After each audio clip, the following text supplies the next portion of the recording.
Hi friends, welcome back to మా channel. నేను మీ సుమా. మీకు ఈరోజు జొన్నలతో దోశ ఎలా చేయాలో చూపిస్తున్నాను. చాలా సింపుల్ రెసిపీ, చాలా ఈజీ రెసిపీ. ఈజీగా మన ఇంట్లో చేసుకోవచ్చు మార్నింగ్ టిఫిన్ కానీ.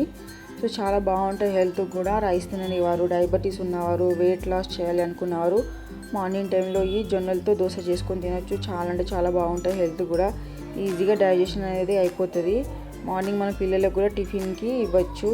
చాలా బాగుంటుంది హెల్త్కి కూడా. ఈజీగా తినవచ్చు, చాలా హెల్త్కి బాగుంటుంది. సో ముందుగా నేను 2 కప్స్ జొన్నలు తీసుకున్నాను. సో మీ దగ్గర ఏ జొన్నలు ఉన్నా తీసుకోవచ్చు. సో దాన్ని చక్కగా 2 టైమ్స్ కడిగేసి నానబెట్టుకోవాలి, కొద్ది వాటర్ వేసి. నెక్స్ట్ ఇక్కడ 2 కప్ జొన్నలకి 1 కప్పు మినపప్పు వేసాను, కొద్దిగంత మెంతులు యాడ్ చేశాను. చక్కగా 2 టైమ్స్ కడుక్కొని నానబెట్టుకోవాలి.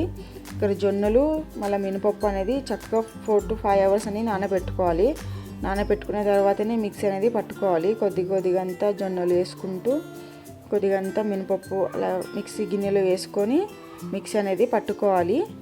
అలా విధిలో కొద్ది వేసుకుంటా మిక్సీ అనేది పట్టుకోవాలి. సో అలా పట్టుకోవాలి.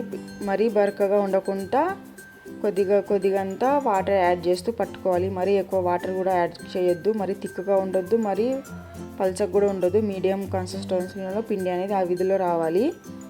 సో ముందుగా పెట్టిన ఒక బౌల్లో దాంట్లో యాడ్ చేశాను పట్టుకున్న పిండి అంతా, గ్రేవీది. సో నెక్స్ట్ ఇక సేమ్ అదే విధిలా కొద్దిగంత జొన్నలు కొద్దిగంత మినపప్పు వేసుకొని నేను మిక్సీ అనేది పట్టుకుంటున్నాను ఇక్కడ. సో అది కూడా సేమ్ ఒక బౌల్లో యాడ్ చేశాను. మిగతా ఉన్నది అదంతా జొన్నలు మినపప్పు సేమ్ ఆ విధిలోనే పట్టించుకోవాలి. మిక్సీ అనేది చక్కగా అనేది కలుపుకోవాలి. కలిపేసి దాన్ని క్యాప్ అనేది పెట్టాలి. ఓవర్ నైట్ మొత్తం మగ్గనియాలి. సో మార్నింగ్ చూడండి, క్యాప్ తీసి చూస్తే పిండి అనేది చాలా చక్కగా మగ్గిపోయింది. ఒక 1 టేబుల్ స్పూన్ సాల్ట్ అనేది యాడ్ చేసి చక్కగా కలుపుకోవాలి. సో అలా విధిలోనే కలుపుకోవాలి. సో కలుపుకున్న తర్వాత ఒక 3 minutes వరకు అలా వదిలేయాలి. సో ఇక్కడ మీకు టమాటా చట్నీ ఎలా చేయాలో చూపిస్తున్నాను. ముందుగా గుప్పెడని పల్లీలు అనేది వేయించుకున్నాలి, ఎలాంటి ఆయిల్ లేకుండా. నెక్స్ట్ ఇక్కడ నేను 2 టేబుల్ స్పూన్ ఆయిల్ వేసి 3-4 పచ్చిమిర్చి వేసాను. సో నేను ఇక్కడ 2 బిగ్ సైజ్ టమాటో యాడ్ చేశాను. లైట్గా వేయించుకోవాలి. సో టమాటా అనేది పచ్చి వాసన పోయినంత వరకే వేయించుకోవాలి. టేస్ట్కి తగినంత సాల్ట్ యాడ్ చేయాలి. టమాటా అది పచ్చి వాసన పోయినంత వరకే వేయించుకోవాలి. గ్యాస్ అనేది మీడియం ఫ్లేమ్లో ఉంచుకొని వేయించుకోవాలి. సో అంతా వేయించుకున్న తర్వాత ఒక మిక్సీ గిన్నెలో వేయాలి. వేసి చక్కగా మిక్సీ అనేది పట్టించుకోవాలి. చూడండి, అలా టమాటా అనేది పట్టించుకోవాలి. అలా ఆ విధులని పట్టించుకోవాలి మిక్సీ అనేది టమాటాని. సో నేను ఇక్కడ తడకాని వేస్తున్నాను. కొద్దిగంత ఆయిల్, కరివేపాకు, జీలకర్ర, వెండిన పచ్చిమిర్చి. సో అదంతా ఆయిల్లో వేయించుకొని నేను తడక అనేది వేసుకుంటున్నాను. ఇక్కడ టమాటోకి చాలా చక్కగా ఉంటుంది. చూడండి, ఇక్కడ మన టమాటో చట్నీ ఎలా చేయాలో చూపించాను.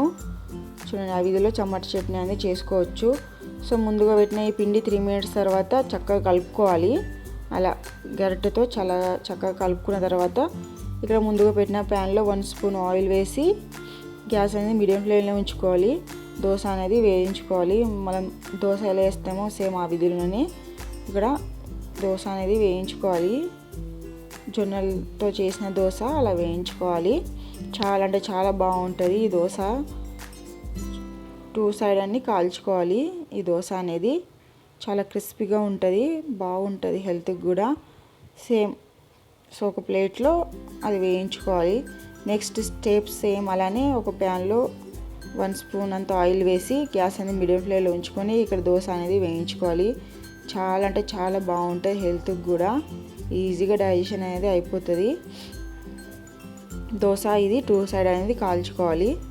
అలా ఆ విధిలోనే కాల్చుకోవాలి. చూడండి, ఈజీగా ఈ దోశ అనేది ఎలా చేయాలో చూపించాను.